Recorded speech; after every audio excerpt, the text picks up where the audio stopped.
Hello, hello. Welcome back to Let's Talk Ray Bradbury, the show right here on Let's Talk Entertainment, where going back to 2018, I've been attempting to read and review each of the roughly 600 short stories written by the late, great Ray Bradbury in his long and illustrious career. Today, we are up to our 254th story overall, which is also the 15th of 22 short stories in the collection We'll Always Have Paris from 2009. Today's story is Come Away With Me, and that was a mouthful. This introduction is getting longer and longer every week. But the way these videos work is I do a brief synopsis of what happens in the story, sort of the action, the plot, the character, and then I wrap it up with just a very light analysis of what it all means, what I took away with it from it. Is it a good story? Will it keep you thinking? Is it worth your time to read? So yeah, let's get started with that synopsis. Joseph Kirk is living in Hollywood, and he can remember two different occasions in his lifetime where he just simply couldn't sit by and he had to step in and tell somebody what was on his mind. On one occasion, he ordered a film producer away from the dinner table when he was bragging about selling out and claiming that everyone is a sellout. It's a good thing. He couldn't abide that type of talk.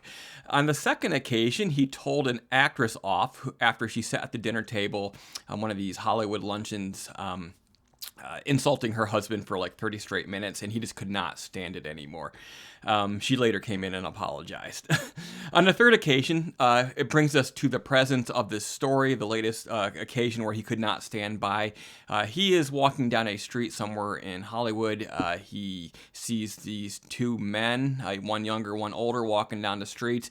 The younger man is sort of trailing behind as the other man is insulting him horribly about his behavior at a recent party, basically saying you stood there like a statue, you didn't talk, you didn't make any jokes, you weren't flamboyant enough, and he basically was being verbally abusive. Joseph Kirk, he steps in, he pulls the man away, he says, "Come away with me," and they sort of go around the corner. They find a place to eat, they sit down, have a burger and a beer, and we basically learned that the couple who've been arguing on the street were in fact a gay couple. Joseph Kirk is straight, and Willy-Bob can notice this immediately that he's not, and he's sort of like, "Why are you helping me?" And it's basically, "I couldn't stand by."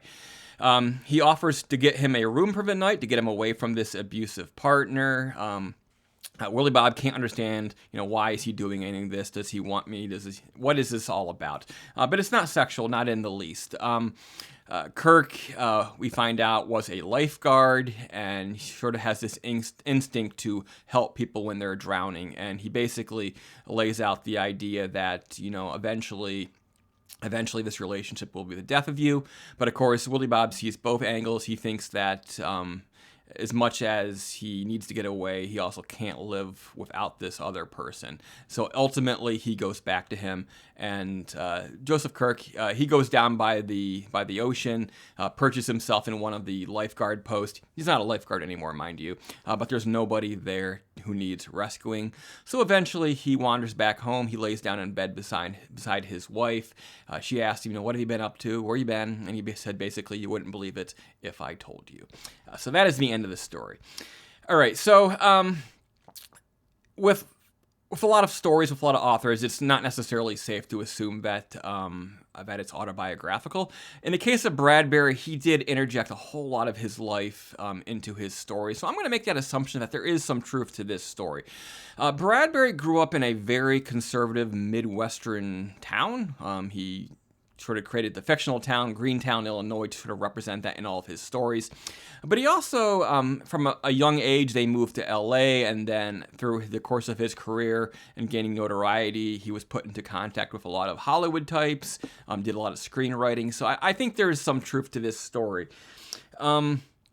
Bradbury, in the past, I've seen others sort of lambast him about the way he deals with sex and with sexuality and issues like that. But I actually like it because he has a very soft touch with the issues here. And especially in 2025 with all this culture war nonsense going on, I love the idea that Bradbury doesn't allow himself to be heavy-handed in this 2009 short story. And really, the story is not about so much the sexuality of the characters as the idea that what people who are a different type of family have in common with the other type of family, the traditional type of family that more of us are perhaps familiar with. Come Away With Me is about how there are toxic relationships of all types.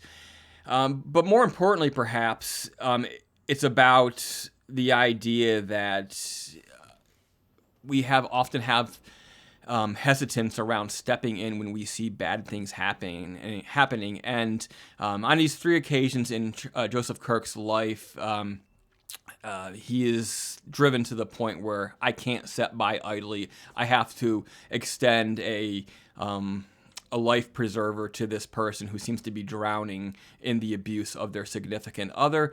We hear about the 3 cases. They're 3 very different cases. One is a sort of a mouthy film producer. One is a woman attacking a man. In this case, it's 2 men, one man attacking another man. So I think the message here is that this type of behavior happens in all different types of relationships.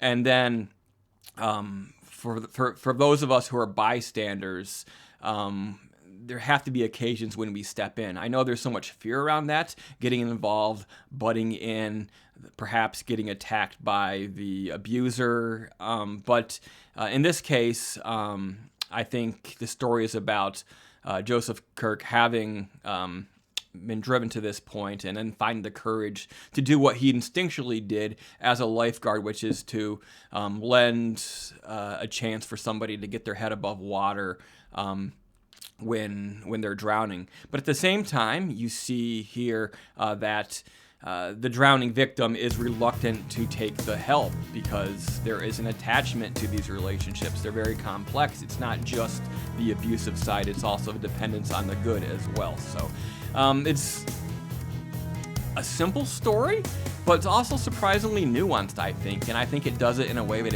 isn't heavy-handed. It's a way that's going to reach the biggest audience without necessarily turning one group or the other off. And I quite like it. I think this is a decent little story, worth thinking about, worth going back to and revisiting. So I'm going to recommend Come Away With Me from 2009 to add it to your reading list.